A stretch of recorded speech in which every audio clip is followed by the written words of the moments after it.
Bien, amigos, el doctor Henry Merán es abogado, es miembro de la dirección política de la Fuerza del Pueblo, es vocero de la Fuerza del Pueblo y fue diputado por el Partido Revolucionario de Liberación Nacional, del PLD, y así pasó a ser miembro de la Fuerza del Pueblo. Le damos la bienvenida.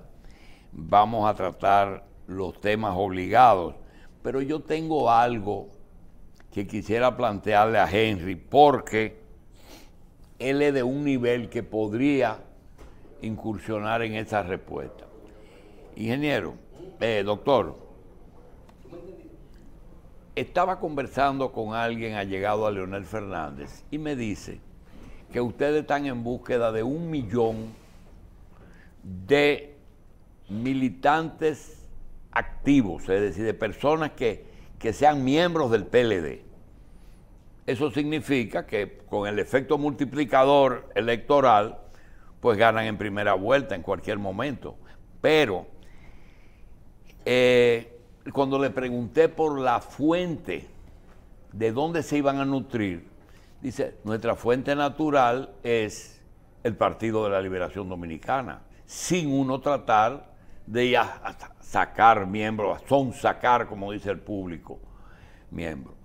Entonces, yo le dije, pero hay un problema, y es que mucha gente en el PLD piensa que quien lo saca del poder fueron ustedes, y que este gobierno gana las elecciones por una diferencia aparentemente pequeña, pero que no fue pequeña. Mucha gente votó directamente por Luis Abinader y otras veces el 3%, el 4% votó por Fuerza del Pueblo, apenas con menos de un año de formarse.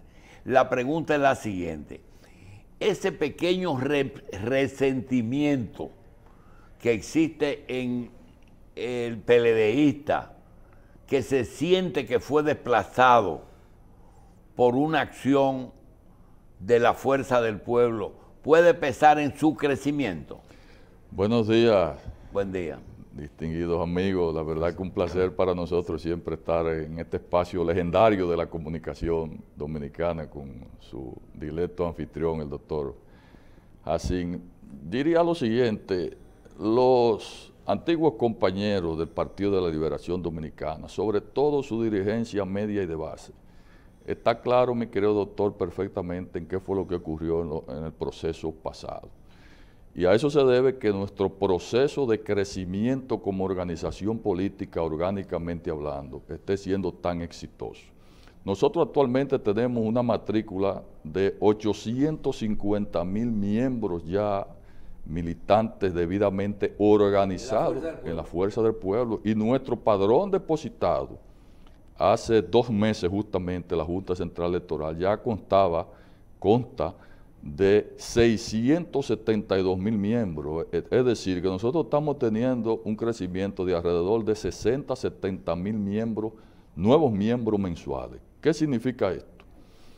Que esa migración de compañeros y compañeras, como yo particularmente les sigo llamando a quienes compartimos tantos años en el viejo partido, se debe a que están claros que la coyuntura que determinó la salida del PLD del poder fue justamente los manejos inadecuados, los manejos violatorios a la regla de juego democrática que existía en ese momento, incluso constitucionalmente hablando, de quienes en ese momento dirigían el gobierno dominicano. Y otra cosa, es que esa base y dirigencia media de ese partido siempre ha tenido claro que su verdadero líder, su verdadero precursor hacia la llegada del poder en 3 periodos, fue el presidente Leonel Fernández, hoy presidente de la Fuerza del Pueblo. Por lo que significa que esa estampida, esa sangría apresurada de dirigentes de ese partido hacia la Fuerza del Pueblo se ha producido, se está produciendo y se seguirá produciendo de manera natural hacia nuestro partido, que es, sin lugar a duda, quien encabeza desde la oposición las preferencias electorales en la República Dominicana. Doctor, en lo que con usted hay que necesariamente manejar los temas que tienen que ver con el Congreso y sobre todo con las reformas que se están planteando. Fundamentalmente hablamos de reformas en las justicias, reformas que puedan implicar modificaciones a la Constitución y otro tipo de reformas que se han planteado de carácter urgente, como lo que son la ley de fideicomiso, la organización de los fideicomisos públicos, ley de compra y contrataciones y el tema de la ley de hidrocarburos. Háblenos de esto combinado con el discurso, que yo creo que es la parte que es fundamental del día de hoy. Sí, desde el punto de vista institucional, el gobierno dominicano ha aperturado a través del Consejo Económico y Social una serie de mesas tendente a la discusión de una serie de temas y reformas que siguen pendientes en la sociedad dominicana y que ya la había iniciado el presidente Leonel Fernández con la propia reforma constitucional, la mejor reforma y más completa reforma constitucional del año 2010. A partir de ahí, la propia Constitución establece alrededor de 102 legislaciones para aprobar o modificar que tienen que ver con el sistema constitucional dominicano y todo el sistema jurídico e institucional de la República Dominicana, que paulatinamente en el Congreso de la República se han ido conociendo y aprobando. De esas reformas o de esas leyes pendientes de aprobación, actualmente quedan alrededor de 57 legislaciones después de 12 años.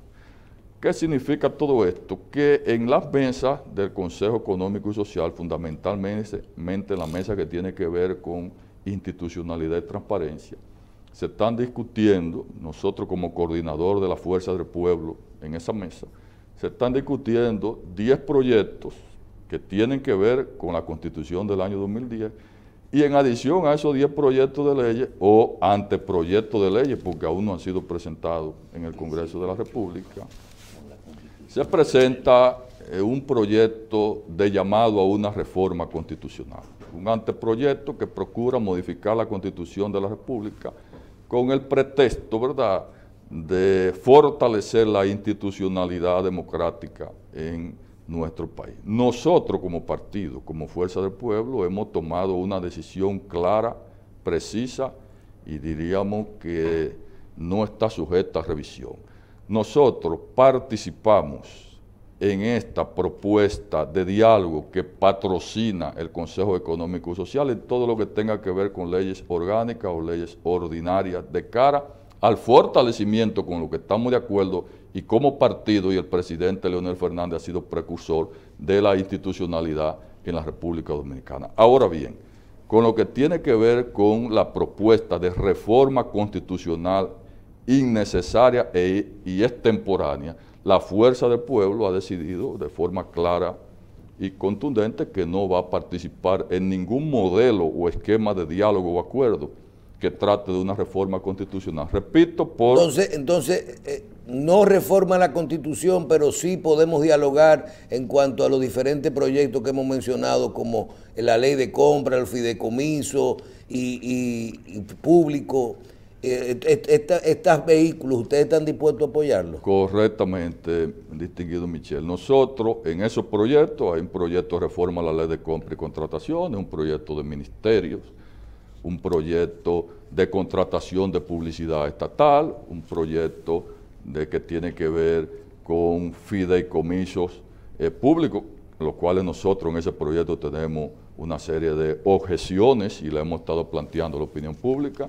También hay un proyecto de ley que tiene que ver con todo el esquema de acceso a la información pública. Esos son proyectos que nosotros estamos en disposición de dialogarlos y de consensuarlos, desde luego, bajo la óptica de la Fuerza del Pueblo.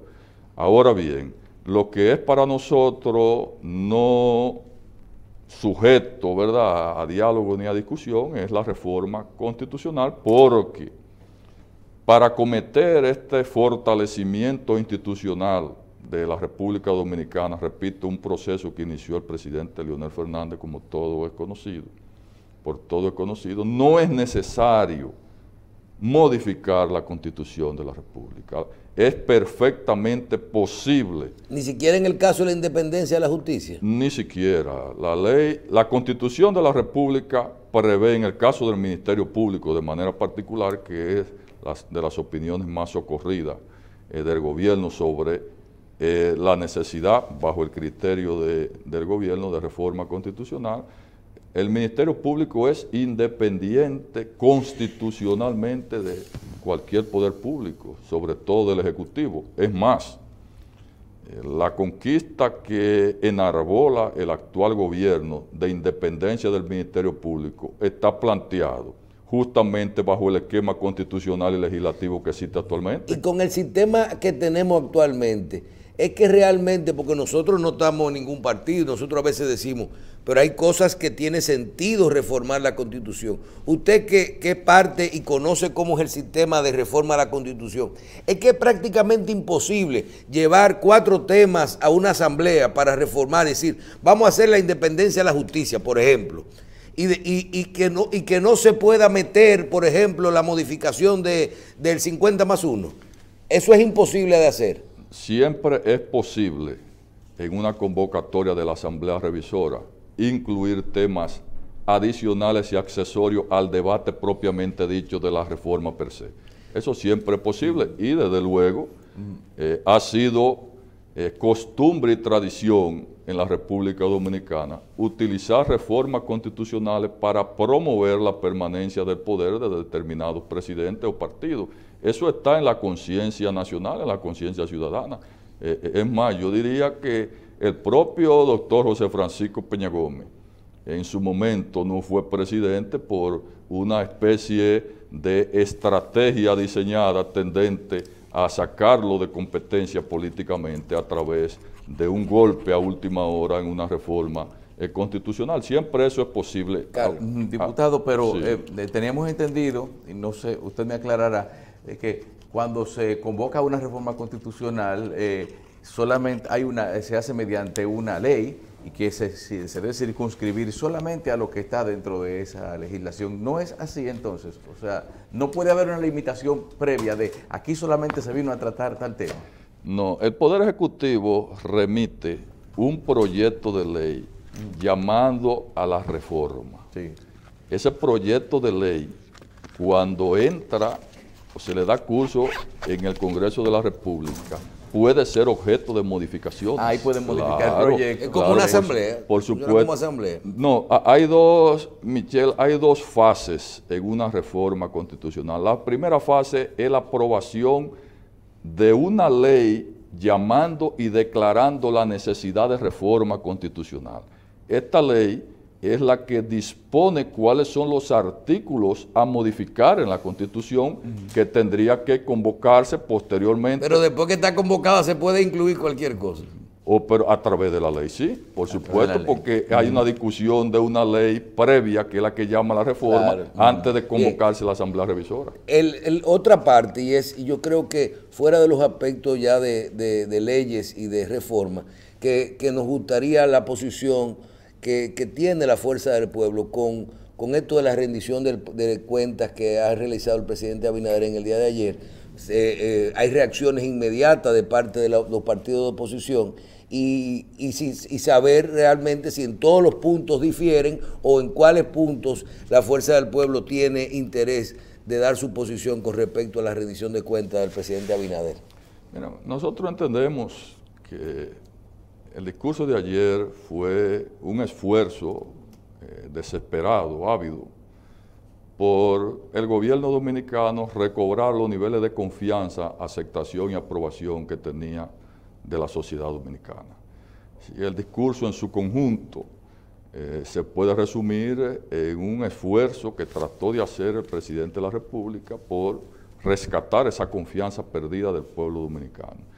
Yo diría que en un 90% de sus planteamientos rondó sobre la base de expectativas y ofrecimientos y promesas reiteradas. Los niveles de cumplimiento sobre las propias ejecutorias del gobierno dominicano está claro que están en su mínimo. Se trató en el discurso, desde luego, de esos mínimos en cuanto a cumplimiento de promesas, fundamentarlo y justificarlo en los temas de pandemia COVID-19, también incluso se hizo referencia a esta reciente guerra de Rusia y Ucrania, pero lo que sí está claro es que las expectativas, los deseos, los anhelos, los ofrecimientos del gobierno hacia el pueblo dominicano no han sido satisfechos en la medida en que la sociedad lo ha exigido y peor aún, se le ha ofrecido. El gobierno, al utilizar la socorrida palabra cambio en un proceso de campaña y luego esto llevado al ejercicio del poder, crea una especie de situación incómoda y terrible para quien dirige los destinos nacionales, porque cuando en la colectividad se alberga el ofrecimiento de cambios generalizados, trascendentes, sobre todo en materia económica, y eso no resulta en la práctica comprobable ni verificable, termina la propia sociedad desesperándose y exigiéndole al gobierno que le dé cumplimiento a lo que le ha ofrecido. Yo diría que ahí el gobierno está prácticamente empantanado porque no ha podido darle respuesta a esas ansias de cambio prometido en términos económicos, que si vemos el transcurso de nuestra economía en los últimos años, es decir que hasta el proceso de pandemia, el gobierno tendría que hacer un esfuerzo extraordinario para cumplir con esas ansias de cambio y mejoría en la situación de vida de todo el pueblo dominicano. En materia de infraestructura, evidentemente que se ha quedado muy por debajo de los deseos y de los ofrecimientos. Creo que el gobierno tendría que desplegar un esfuerzo muy serio, muy extraordinario para que el pueblo perciba que realmente está habiendo soluciones en materia del precio de la canasta básica, en materia ¿Y eso no son aspectos internacionales, doctor? No necesariamente, porque incluso, Michelle, si comparamos economías como la de Costa Rica, por ejemplo, la de Panamá, que son economías muy similares a la economía dominicana, vemos que tienen un índice de inflación de un 3%, 2.5%. Nosotros, el gobierno ha reconocido que rondamos entre un 8.5%, que dicho sea de paso, eso en términos estadísticos y técnicos, porque cuando usted baja a la sociedad, cuando usted baja a la base de la sociedad, el reflujo y el impacto de ese 8% se traduce prácticamente en un 20, 25, hasta un 30%. Es como decimos en materia climatológica, la sensación térmica. Usted dice, bueno, ¿qué temperatura hace? Bueno, hace 30 grados, pero usted tiene una sensación de que se le está quemando el cuerpo con 40 o 50 grados. Eso pasa con la inflación. Ahora mismo el pueblo dominicano está en una situación de extrema necesidad, de extrema complejidad, de extrema urgencia en cuanto a la mitigación de los precios de los productos de primera necesidad. El tema de los combustibles ha sido catastrófico lo que ha ocurrido y, peor aún, no se visora un esquema gubernamental que nosotros de manera particular como partido lo esperábamos ayer, de una serie de anuncios, de iniciativas, de planes concretos tendentes a poder resolver estos problemas graves que están afectando al pueblo dominicano. Bien, vamos a agradecer al doctor Henry Merán, quien es miembro de la Dirección Política de la Fuerza del Pueblo, su participación con nosotros en el día de hoy. Muchísimas gracias, doctor. Gracias a ustedes.